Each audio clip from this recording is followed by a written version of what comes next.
Hi, you're listening to Fluent in Canine. I'm your host, Sarah Ann Reed, holistic dog trainer, animal communicator, and owner of Pack Dynamics. In this episode, I'm going to be having an intuitive chat with dogs as a collective, meaning whoever wants to step up to the mic and answer.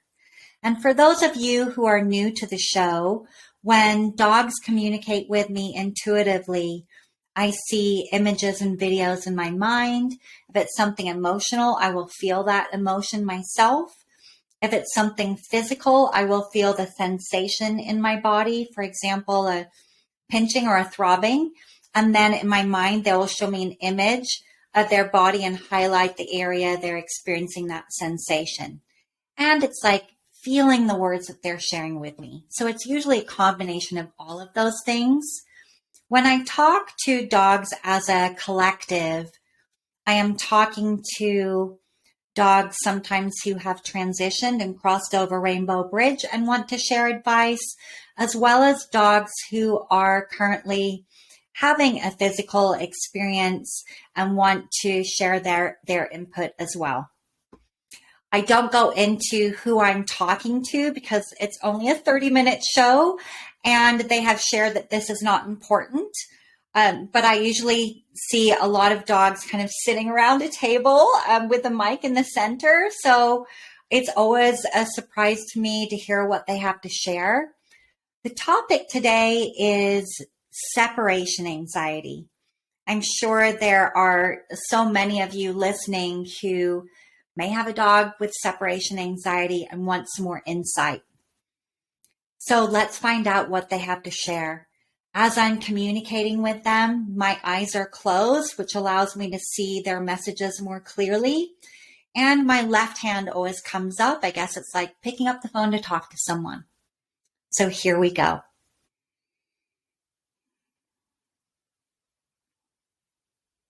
Okay.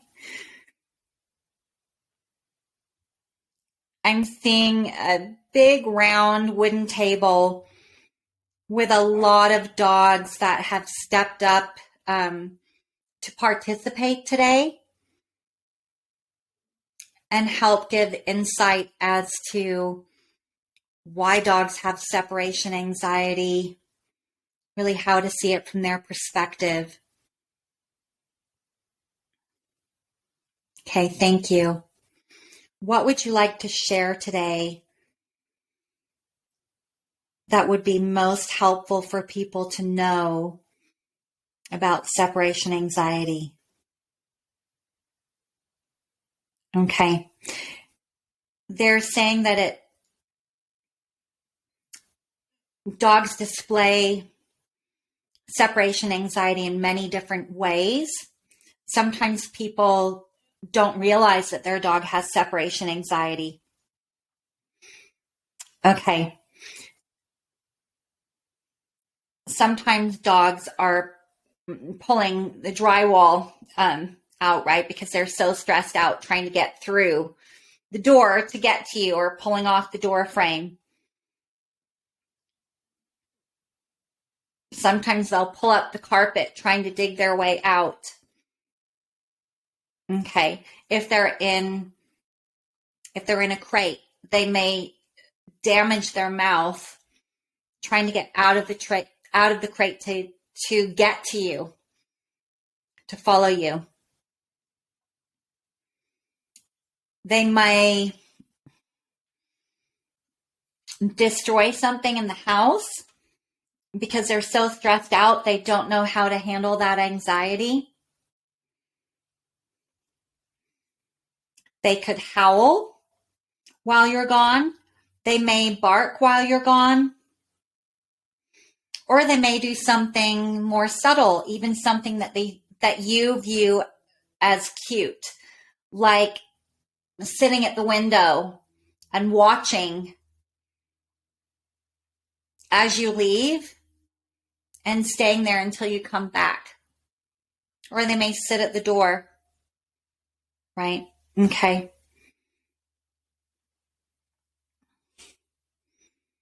All of these ways that we have described are A dog showing that they have concern about you leaving, right? And they want to talk more about, okay, what separation anxiety really is. Okay. People think that a dog having separation anxiety, seeming stressed as you're leaving while you're gone, or even as you're coming through the front door, is because they desperately want to go with you because they love you so much. And you think that they feel like they're missing out on something, and they're missing you while you're gone. And this is a misconception, they say. Okay. The reality is that when a dog is concerned about you in this way, they're showing stress, anxiety as you're leaving, while you're gone, when you come back.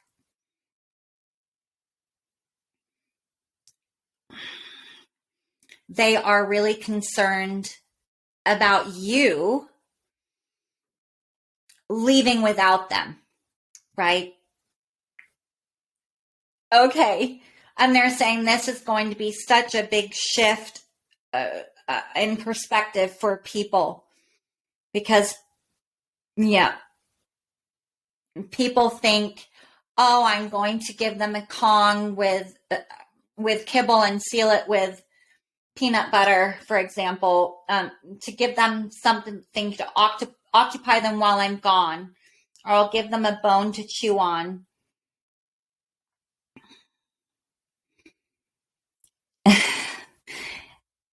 And often the dogs won't even touch that until you come back home. And people are so confused. Well, I left this for you so that you would have something to do while I'm gone. But the dogs are so stressed out. They can't possibly think about eating or doing anything fun while you're gone. So in helping them with separation anxiety, distracting them is not the key. You can't distract them from how they feel. Okay. And the feeling originates from a place of fear and panic. Not because they're being left behind, because in their mind, your home is like being in the comfort of the den, the safe place that they don't have to worry about anything, right? Unless, of course, the dog is afraid of visitors coming into the home, and that's a whole nother topic, they're saying. But for most dogs, they feel safe and comfortable at home, and they're always happiest when the family is together, when you're not separated from each other.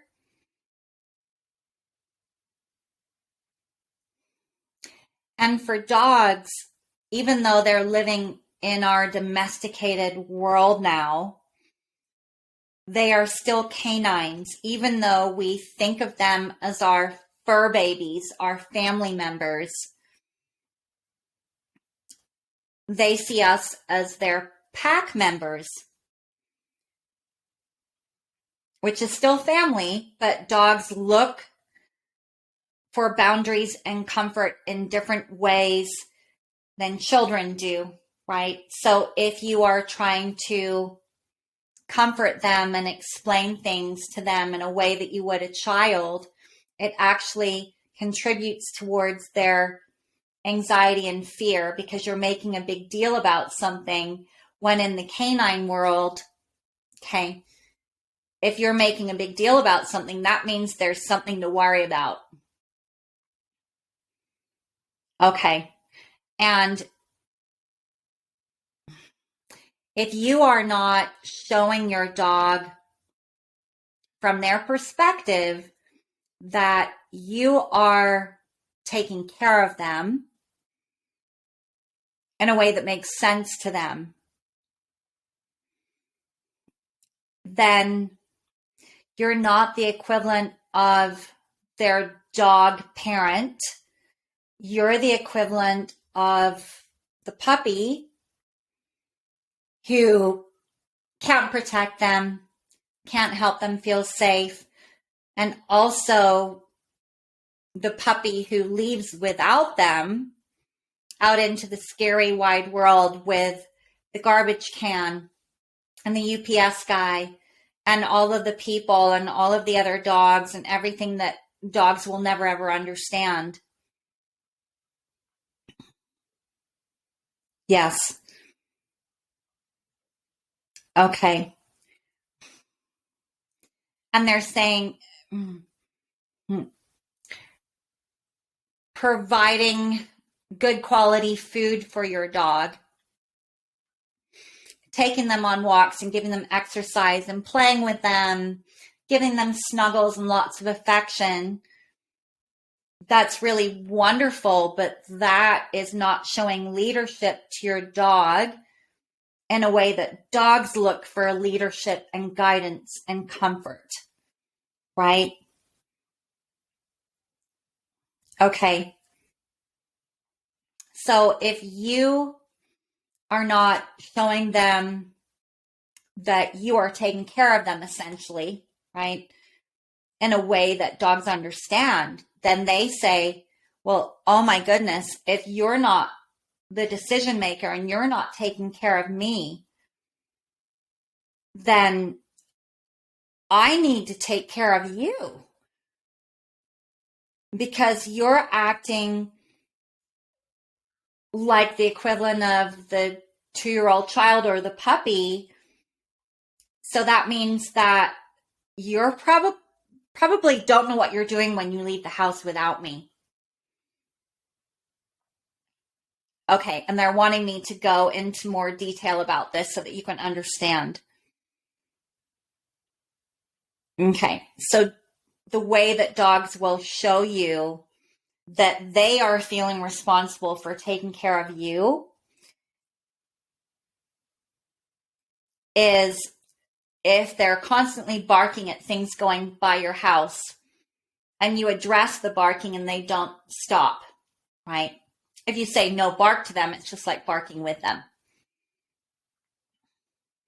If they're always trying to bolt through the door in front of you, they feel responsible for getting out first to make sure there aren't any threats out there. If you have multiple dogs in the home and they're pushing each other out of the way as you try to give them affection, that's another way that they're showing you that they feel more in charge. No, you're not getting attention. I'm getting attention, and they'll push another dog out of the way. If they are alerting you to let you know that it's time to feed them, that's another way that they kind of snap their fingers to say, hey, I'm in charge of the food. It's mealtime now. If when you take them out on a walk, they're always leading you, right? Meaning pulling on the leash. That's always their go-to, as they just feel like they need to be in front. You have to constantly correct them, or your arm's just hurting at the end of every walk because they're pulling so much. That's because they don't feel like you are capable of leading them and protecting them when you're outside of the house. They feel like they have to be in front to deal with all of the potential threats, and they feel like they need to lead you. Which is why when you leave the house, they say, well, you don't even own your space in the house. I'm in charge of food because I tell you when to feed me.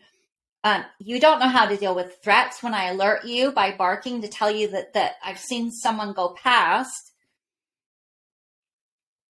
I always go through the door in front of you. And that means that you think I should deal with the threat. So when you leave the house without me, you don't know what you're doing. You're not capable of making good decisions out there and avoiding all of those things that I absolutely know are scary. The garbage truck, the UPS guy. maybe other dogs, people walking, skateboard, the bicycle, golf cart, right? And people don't realize, okay, that if you look at your dog, if you talk to them, if you give them a big snuggle as you're leaving, and you say goodbye to them, just like you would another family member, right? It's actually causing stress for them. Because even if you say, I love you so much, I'm going to stop at the store and get your favorite treats on the way home, that is not what your dog hears. If you acknowledge them at all, right before you walk out the door, all they know is you just acknowledge them, which is like asking for permission to leave and also saying, oh my gosh, I don't know what I'm doing out there. Is it okay for me to go? I could get lost. I could get injured. I don't know how to find food. I don't even know how to assess threats, let alone avoid them. So you're really saying that you're not quite sure if you're going to make it home alive, right?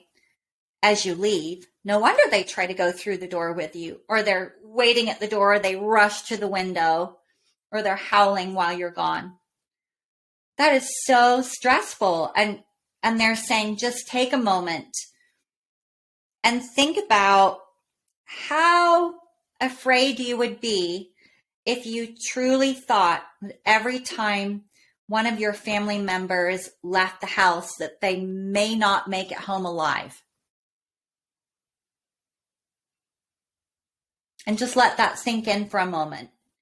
That is what separation anxiety feels like for dogs. So getting upset with them because they destroyed the couch, or mad at them because you're worried about what the neighbors will think when they're barking while you're gone, that doesn't help them at all. It just stresses them out more, right? And they're wanting me to share this part of the scenario too. When you come home, whether you've been gone for 5 minutes or 5 hours, you probably notice that they seem so excited to see you, right? And you think, well, I just popped to the store to get milk. I was gone like 5 minutes. They act like I've been gone for hours. It's not about how long you were gone, right? It's about who was leaving. Was the equivalent of the puppy leaving, or the 2-year-old child that can't survive on their own? Or did the dog parent leave, the leader? If you come home and they come running up to you, or they're looking at you, and you look at them, give them a pet, talk to them, give them any attention, as soon as you walk through the door, you may feel like you're saying hello to them. Hi, honey, I missed you so much. I love you. I love it when you come rushing up to me and you greet me like this. It just makes my day. I feel so loved. When the truth behind it is, your dog is rushing up to you just like you would if a 2-year-old child had been out there on their own for hours on the streets, and you thought, oh my gosh, they don't know how to ask for help. They don't know the address. They weren't wearing a coat. They were out there on their own. Anything could have happened to them. If they miraculously make it back to your house, and keep in mind, you couldn't follow them when they left, when they toddled out through the front door. There was no way you could follow them. You had to wait and hope that they made it home alive. When they come through the front door, you're not going to say, oh, good, honey, you're home. Are you hungry? Would you like something to eat? You're going to rush over and say, oh my goodness, honey, where have you been? What happened? Are you injured? Is everything okay? I was so worried about you. I've been so frantic. I couldn't focus on anything. I was just praying that you would make it home alive. That is how your dog feels when they come rushing up to you. They're not rushing up to mom or dad and saying, "Yippee, you're home. I missed you so much." They're rushing up to assess you. Where have you been? What did you do? Who did you do it with? Sniffing you. Are you injured? Is everything okay?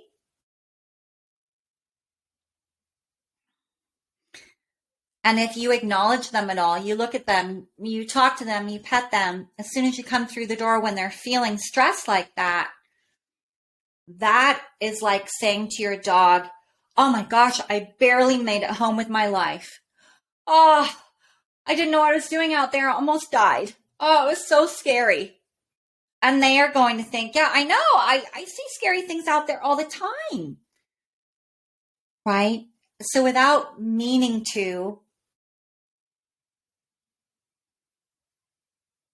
they're saying you're stressing your dogs out and causing them to worry about you, when in fact you're trying to do the most loving thing ever. Because if a child came running up to you to say hello and you didn't acknowledge them, they would be devastated.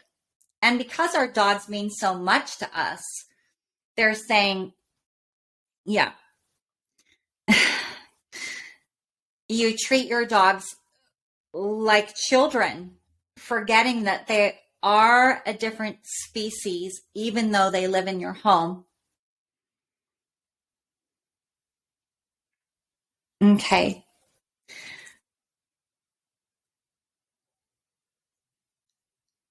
Okay. Would you like me to share about that? Okay. So they're saying you don't need to completely ignore them, right? Just think of it like a delayed greeting. Just wait for a little while. Wait for 5 minutes.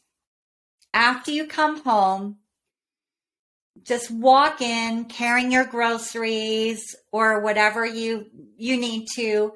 Come in, turn on the kettle, hang up your coat, do something for a little while without acknowledging them.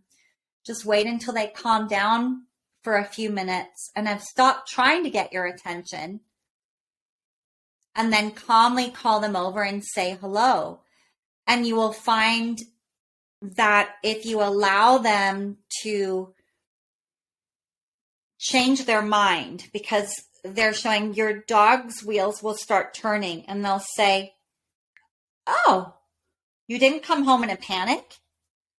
You always come home in a panic. What's going on here?" They might follow you around a little bit. They might be looking at you a lot, because everything's changed. They're used to worrying about you and you coming through the door, essentially saying to them, "I barely made it home alive," right? So if you come in without acknowledging them, you're actually giving them comfort. I didn't have to deal with anything scary out there. I know what I'm doing. You don't need to worry about me. I'm taking care of you, not the other way around. That's what you're communicating to them when you come home. So as their wheels turn and they change their mind about you, so that they start to see you as their dog mom or dog dad when you come home, and you allow them to move into a place of feeling relaxed and calm and really enjoying that feeling of, maybe I don't need to worry about you every time you leave my sight. When you call them over to say hello, now they're getting affection from their dog parent rather than the toddler or the puppy, which feels very different. And they also want me to share this as well. When you leave, it's very important that you don't say goodbye. Because if you look at them, if you talk to them, if you give them a pet as you're leaving, as they've already shared, that's like saying, "Yeah, oh my gosh, I don't know if I'm going to make it home alive. I don't know what I'm doing out there. And the dogs are saying, this is going to be hard for you not to say goodbye. But say goodbye earlier than when you actually leave. So maybe an hour before you leave or half an hour before you leave, you call your dog over and you take a few minutes or however long you want to, and you give them a nice big snuggle. And in your mind, you know that this is your goodbye snuggle so that you don't stress them out when you actually walk through the front door and leave, right? So when you actually leave, you don't look at them, you don't talk to them, you don't give them a hug goodbye. You just leave like the confident leader or parent that isn't concerned about anything because you've got it handled, which means they don't have to worry about you the whole time that you're gone. Imagine how different their life will be, how much more relaxed they will feel while you're gone, knowing that they don't have to worry about you getting hurt, dying, barely making it home alive. This is such a shift for humans, they're saying. And you may feel a lot of resistance. You may feel like you don't want to do this because you like getting the affection when your dog comes home. It's what you look forward to. And the dogs are holding the mic and they're saying, it really comes down to how much you love your dog. Do you love your dog enough to change the way you interact with them so that they can feel happier and more relaxed within themselves? Can you put them first and say to yourself, I can have my goodbye snuggle half an hour before I leave. That will still feel good to me. I'm getting what I need. And they're feeling supported because I'm communicating with them in a way that makes sense to them so they're not stressed all the time. And then when I come home, I can love them enough to just wait for a few minutes. Of course, I can answer a text message. I can hang up my coat. I can put my things away. I can turn on the kettle. I can take care of a couple emails.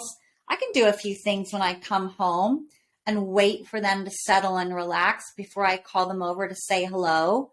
Because I love my dog and I don't want them to feel stressed if I can change their mind and change how they feel about me leaving.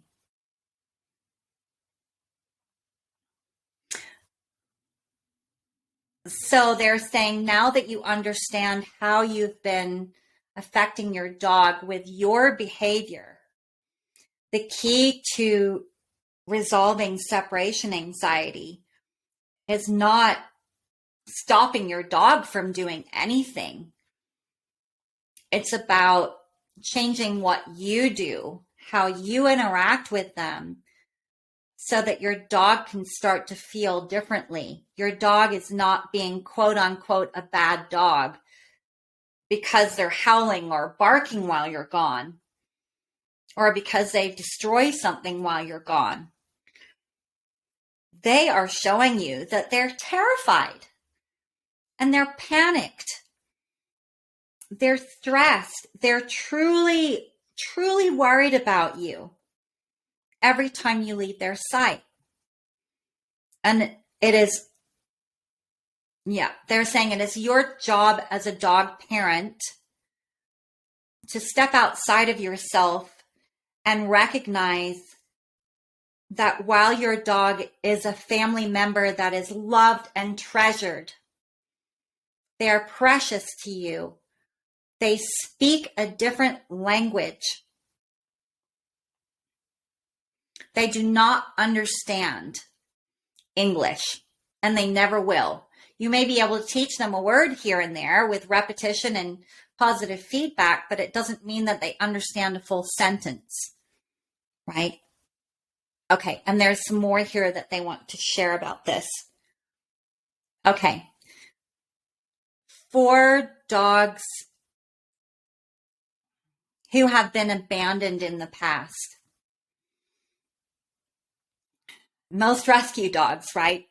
Well, all rescue dogs have been abandoned at some point or another. They went from mom and siblings to being separated from the only family they ever knew, to then being adopted,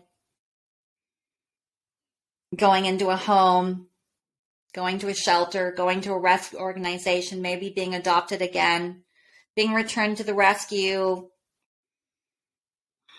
Even if it's only happened once, this is so stressful for dogs.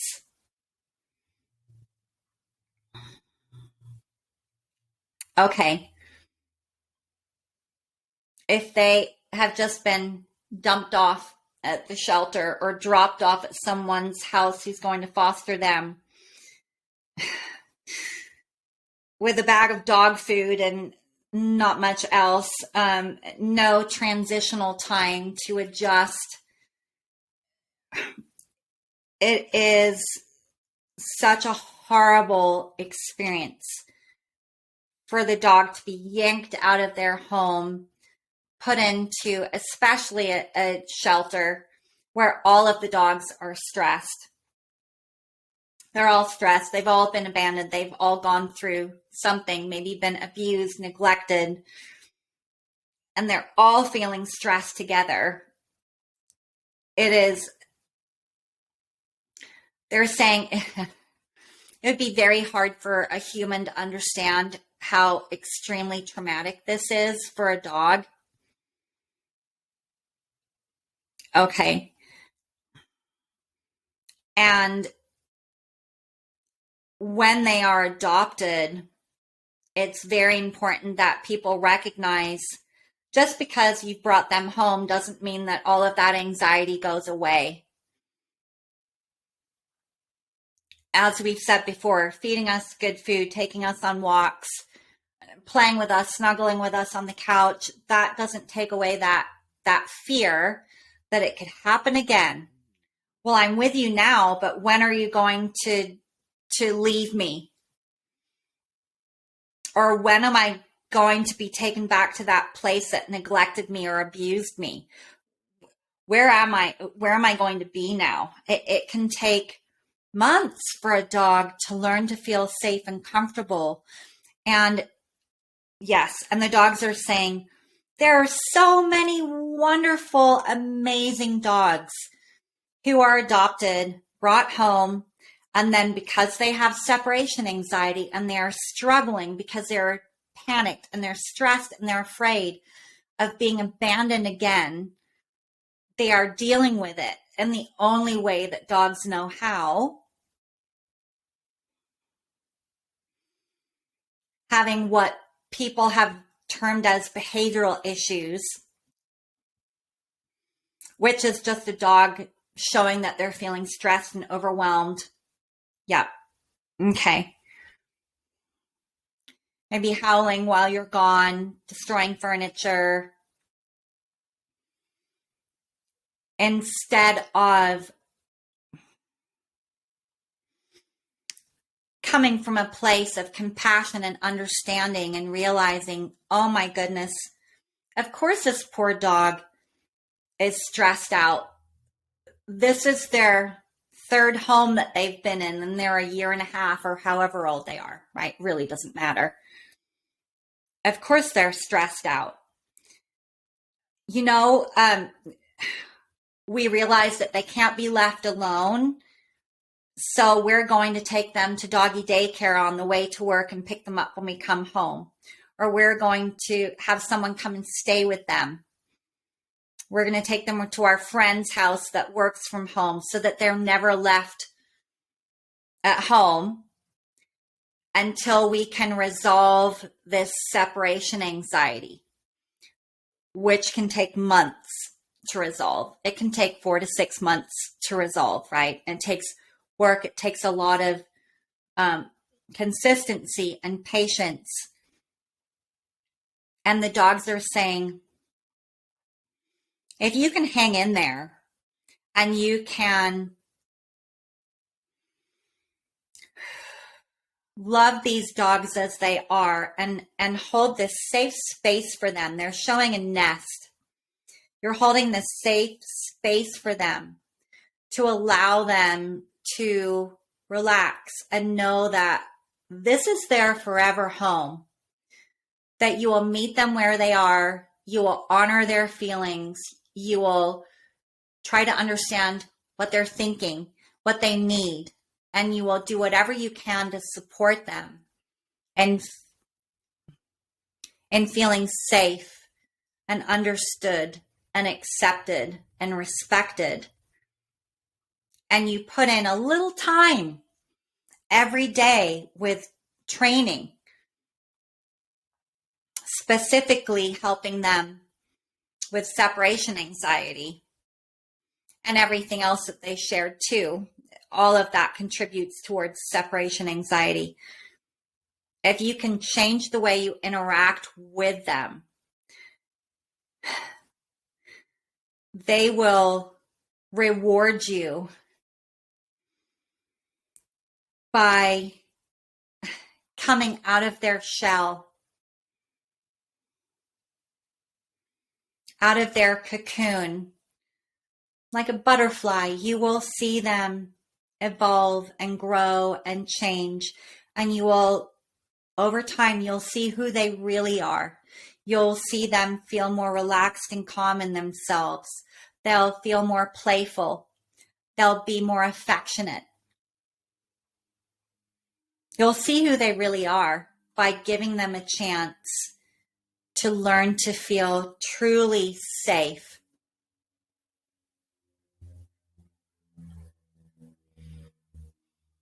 Is there anything else that you want to share about this?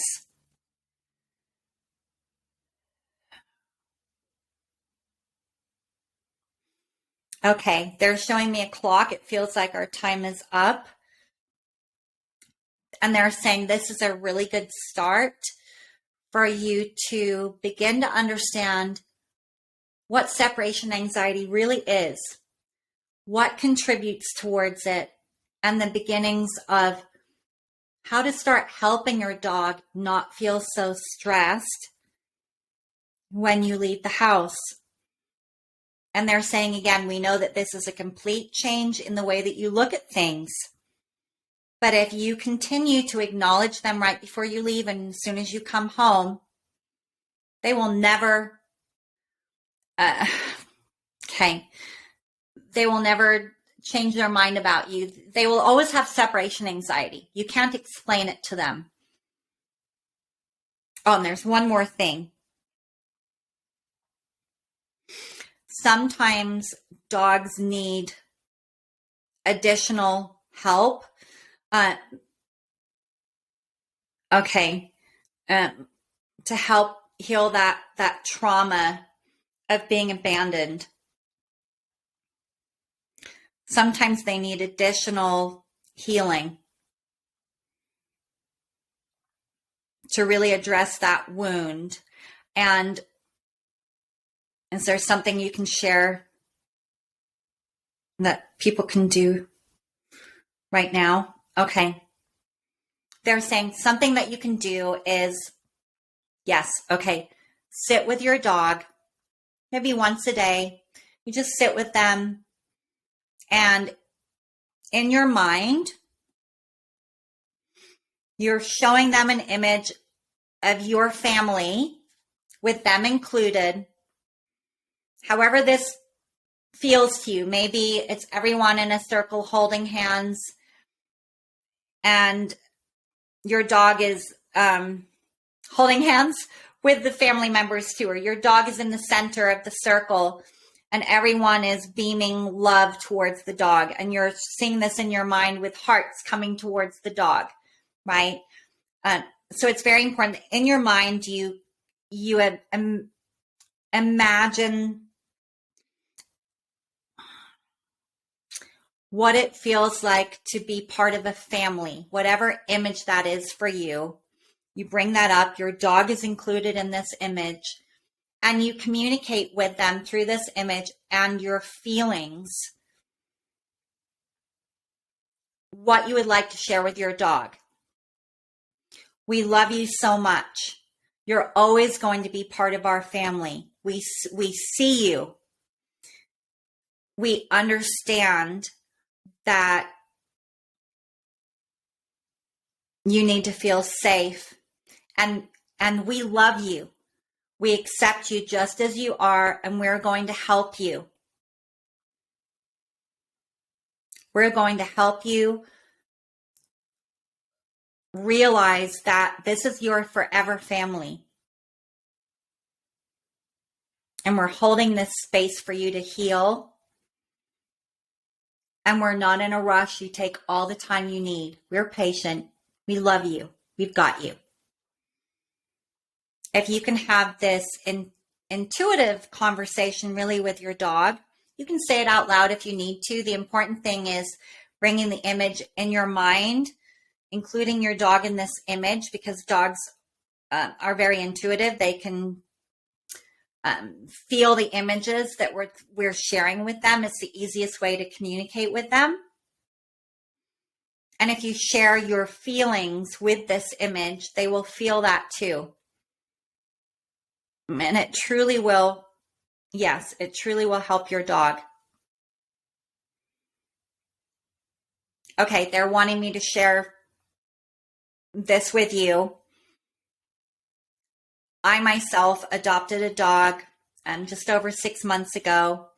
She had been abandoned. She was completely traumatized by it. And I had these little chats with her every day for about 2 months. And after a couple of months, I saw such a big change in her. She was more comfortable receiving affection. She started to understand how to play. She was way more playful. And she was just more settled in herself and grounded.